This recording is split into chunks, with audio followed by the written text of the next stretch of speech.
All right, now let's talk about the perpendicular bisector and the angle bisector. We saw a little bit of this in the homework.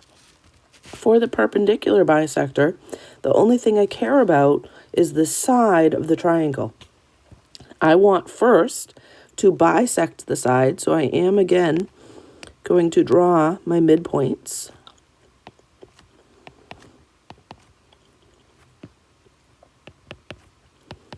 And then for each of these midpoints, I want to just be perpendicular through that midpoint. I'm going to really extend out, though, when I draw that perpendicular line. So here I am. I'm going to be perpendicular here.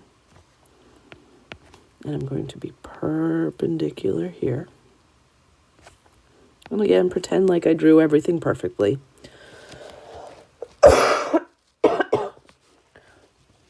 I'm going to, on this one, draw those midpoints first. And then I'm going to try my best to be perpendicular to each one. So here I'm perpendicular. Oh, this one's a little off. Let me fix this point down here. I'm going to be perpendicular.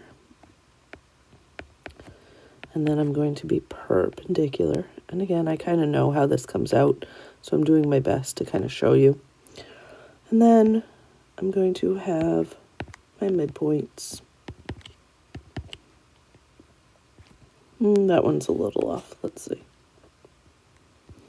And I'm going to be perpendicular to each one. So I'm going to be perpendicular like that. Perpendicular like that. There's my two little marks for perpendicular. And perpendicular like this. Now, I tried my best to really draw these so they were emphasized that it does not necessarily go through the vertex. The only thing I care about for these perpendicular bisectors is that they are perpendicular to the side and that they go through the midpoint. Like before, it can be in, on, or outside of our triangles. They all meet in that point, and this point is called the circumcenter. Now, the circumcenter, this derives from our theorem. This point is equidistant from all of the vertices. I'm going to write that down. I'm going to show you how that is true on the picture. But we knew, for instance, on this first triangle, if I have the perpendicular bisector of like the bottom, that it's equidistant from the two ends, but then that ends up being true for each of the sides. So what happens here is these three blue lines should all be the same length. It's that theorem kind of happening a couple times. Let's draw our angle bisectors last. What color did I not use? Let me use purple here. All right, so for our angle bisector, the only thing I'm trying to do is to bisect each angle. This one is probably the hardest to draw without having like a protractor and a compass and a ruler with you.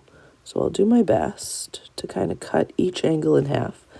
But again, we're going by what we know, not necessarily by what it looks like. We're going by the markings on it, right? And so here are my three angle bisectors. I can adjust this one a little bit. This one's maybe the easier one to fudge. And again, they meet.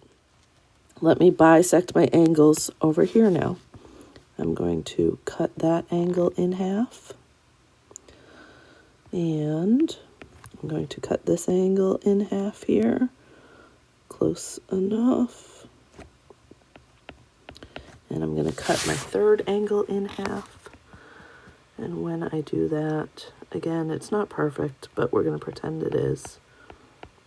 There we go. This one's probably the hardest one because those tiny angles are tough to find. But we'll just pretend like I'm measuring and it actually looks really good.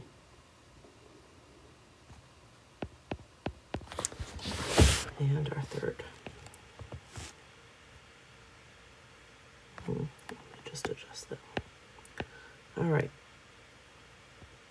So now we have our angle bisectors. Excuse me. Again, these all meet in a point.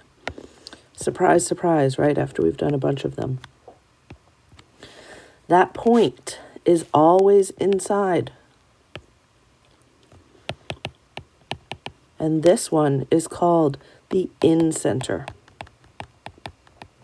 Well, again, we had a theorem about our angle bisectors. That was that you are equidistant from the sides of the angles.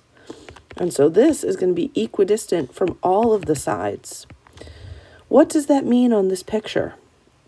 I'm going to use this middle picture to show you what that means. That means when I drop whoops, not what I wanted to do. When I drop from the incenter to the side, remember, perpendicularly is the fastest way. This picture is not going to convince you, but pretend like I had measured and it looks way better. When I drop and I'm perpendicular, and when I drop and I'm perpendicular, those all should be the same length. You can find better pictures online where they actually look good and they actually measured, but just pretend like I measured and it actually looks good. Those are our four special types of lines of concurrency. And so a point of concurrency, well, that's the centroid, the orthocenter, the circumcenter, and the incenter. That is a point where our lines of concurrency meet.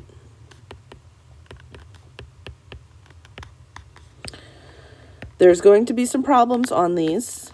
I will post these videos, and then you can try in any remaining time you have some questions on this sheet. If you look, these next pages, these, you already wrote them down, so you don't need to write them again. These are just your theorems from your book. But if you have any time, go ahead and try some of these problems. And then otherwise, I'll see you on Zoom tomorrow. All right, thanks, everyone.